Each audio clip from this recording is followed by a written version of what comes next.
Oke, yang pertama adalah noun. What is noun? Noun atau kata benda adalah kata apa saja yang berkedudukan sebagai subjek atau objek kalimat dan eksis secara fisik maupun non-fisik atau dalam pikiran, serta dapat dimiliki oleh seseorang meskipun secara fisik tidak harus selalu berwujud benda. Selain itu, kata benda juga bisa dikenal kalau ada awalannya atau biasa disebut dengan preposisi. For example, yang pertama, noun sebagai subjek. Contoh kalimatnya adalah anger is evil.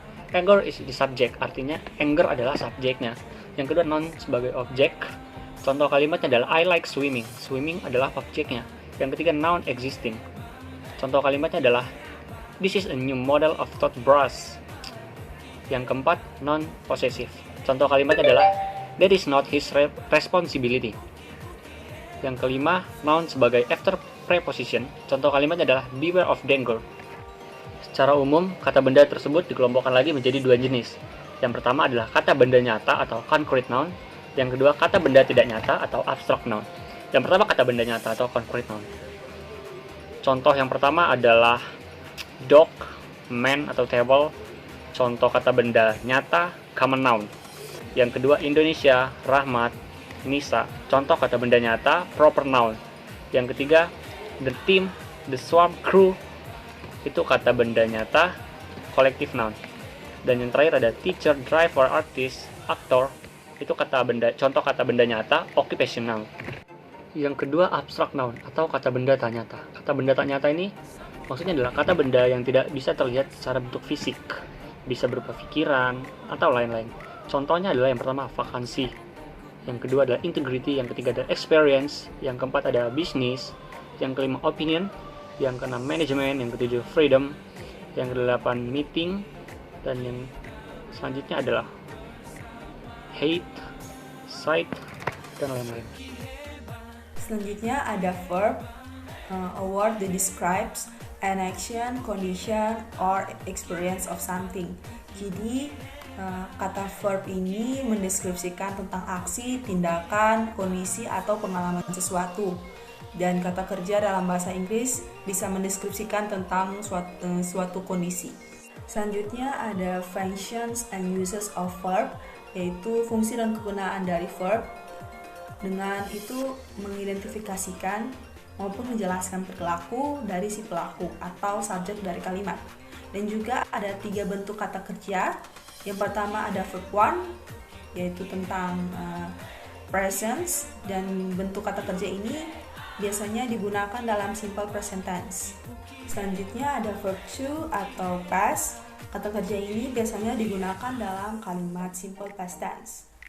Selanjutnya juga ada verb 3, yaitu bentuk kata kerja ketiga yang biasanya digunakan dalam kalimat perfect tense dan juga possessive voice.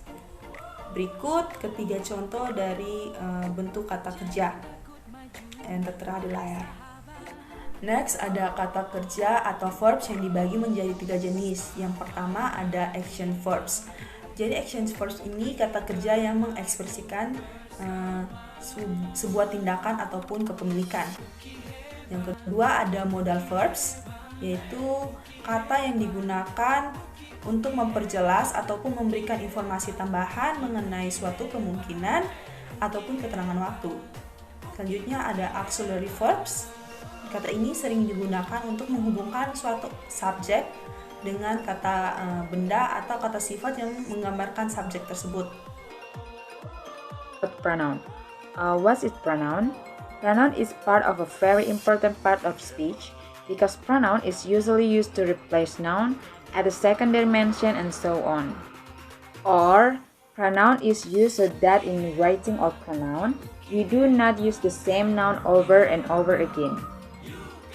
And next kind of pronouns and example of pronoun sentence. Number 1 is possessive adjective, 2 possessive pronouns, and 3 reflexive pronoun. And next, this pronoun consists of possessive pronoun, demonstrative pronoun, reciprocal pronoun, reflexive pronoun, definite pronoun, indefinite pronoun, interrogative pronoun, and relative pronoun. And the last is pronoun function.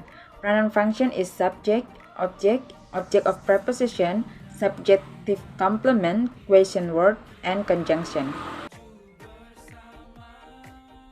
Di sini saya akan menjelaskan tentang adjektif. Apa aja sih itu adjektif?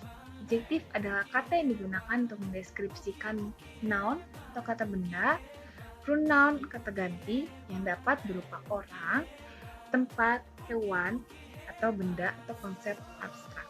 Nah, di sini saya akan menjelaskan 5 contoh adjektif. Yang pertama, dark. Yang kedua, ada hot. Yang ketiga, ada young. Yang keempat, ada bad. Dan yang kelima, ada pretty. Di sini juga saya akan menjelaskan tentang adjective forms. Itu ada 2. Yang pertama, itu ada adjective pairs. Adjective pairs adalah hasil kombinasi antara adjektif sebagai hit dan determiner. Nah, sini saya akan menjelaskan 2 contoh. Yang pertama, ada these hot drinks atau determiner plus adjektif. Yang kedua, ada many young men, yaitu determiner plus adjektif. Di sini juga saya akan menjelaskan ada companion adjektif. Nah, companion adjektif adalah adjektif bisa juga bergabung dengan part of speech lain seperti noun atau kata benda, verb atau kata kerja untuk membentuk sebuah kata baru. Nah, contohnya itu ada 2. Yang pertama ada high speed cameras, yaitu adjective plus noun. Yang kedua ada oil free product, yaitu ada noun plus adjektif.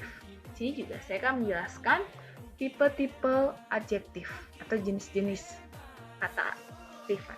Yang pertama, itu ada proper adjektif, yaitu kata ini menjelaskan sebuah benda dengan suatu nama diri, kata benda tertentu, atau pronoun. Nah, contohnya itu ada 2. Yang pertama ada an American pilgrim. Yang kedua ada the Turkish Empire.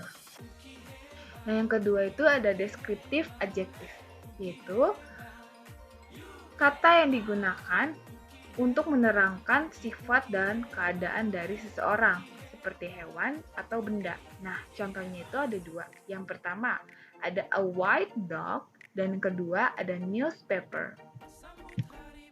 Nah, yang selanjutnya saya akan menjelaskan tentang quantitative adjective. Nah, quantitative adjective itu adalah menerangkan seberapa banyak atau how much dari suatu benda yang dimaksud. Nah, contohnya itu ada 2. Yang pertama, ada he drinks too much beer.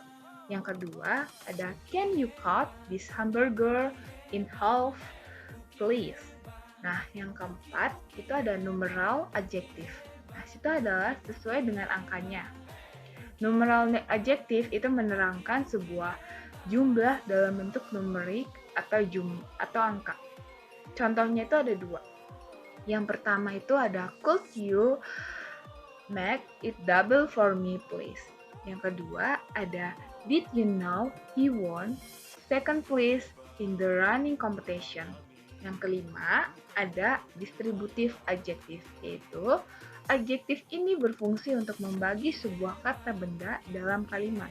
Sini saya akan menjelaskan 2 contoh. Yang pertama, the two student had each a book. Yang kedua, ada you can take either side. Ya, di sini kita masuk ke adverb. Ya, penjelasan tentang adverb. Adverb atau kata keterangan adalah kata yang digunakan untuk menjelaskan adjektif, adverb, verb, dan sentence. Lalu juga adverb ada jenis-jenisnya, yaitu pertama ada adverb of time, di mana adverb ini menjelaskan waktu terjadinya suatu kegiatan atau peristiwa, dan juga adverb ini digunakan untuk menjawab pertanyaan when. Sebagai contoh, I've been quite busy today. Lalu juga di adverb of time ini kita bisa menggunakan kata last atau next, seperti contoh last week dan juga next year. Lalu juga ada adverb of place. Yang kedua yaitu adverb of place, di mana adverb ini menyatakan tempat terjadinya suatu kegiatan atau peristiwa. Nah, adverb of place ini digunakan untuk menjawab pertanyaan where, sedangkan adverb of time tadi dia menjawab pertanyaan when. Lalu ada contohnya yaitu I saw a dead cockroach when I looked down. Dan adverb of place ini menunjukkan direction atau arah dari suatu pergerakan, seperti contoh up, down, north, south, backward, and around. Lalu ada adverb of frequency, di mana adverb ini digunakan untuk menyatakan seberapa sering suatu kejadian berlangsung. Tapi di adverb of frequency ini ada dua tipe, yaitu tipe definite dan juga tipe indefinite. Nah, tipe definite ini antara lain yaitu once, twice, three times, dan juga tipe dari definite ini diletakkan di akhir kalimat. Lalu tipe indefinite ini tadi contohnya yaitu always, usually, often, sometimes, dan occasionally. Dan adverb of frequency tipe indefinite ini diletakkan di tengah kalimat. Lalu adverb of degree, di mana adverb yang digunakan untuk menyatakan seberapa jauh tingkatan atau intensitas.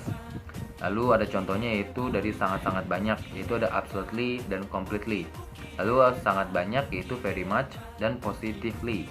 Lalu yang C tidak banyak itu ada hardly dan barely.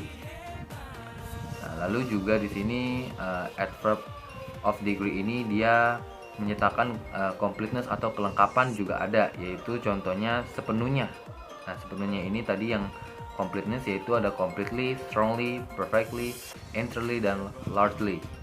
Lalu yang sebagian ada partly, almost, nearly, kind of, somewhat. Dan yang tidak yaitu hardly dan barely. Pada umumnya adverb of degree diletakkan di tengah kalimat.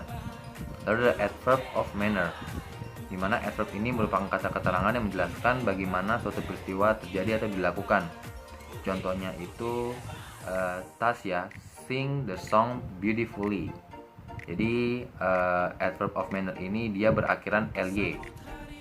Lalu di sini juga ada adverb of purpose, di mana adverb of purpose ini kata keterangannya menjelaskan tujuan atau alasan dilakukannya suatu kegiatan atau peristiwa ini. Adverb of purpose ini dia menjawab pertanyaan why. Lalu sedangkan adverb of manner tadi dia menjawab pertanyaan how, bagaimana. Namun adverb of manner ini dia berakhiran ly seperti yang tadi dijelaskan. Nah, lalu juga seperti contohnya adverb of purpose ini yaitu untuk kata to, for, because, so that, and therefore. Seperti contoh I went to Bali to visit my nephew. Nah, lalu juga di sini ada my mom gave me some money so that I can buy food there. Lalu di sini ada he went to bed earlier. He went to bed earlier because he was tired. Lalu juga pada umumnya adverb of purpose ini diletakkan di akhir kalimat, tapi juga bisa diletakkan di awal kalimat dengan menggunakan tanda koma, dan juga seperti ini contohnya. To visit my nephew, I went to Bali. Uki hebat,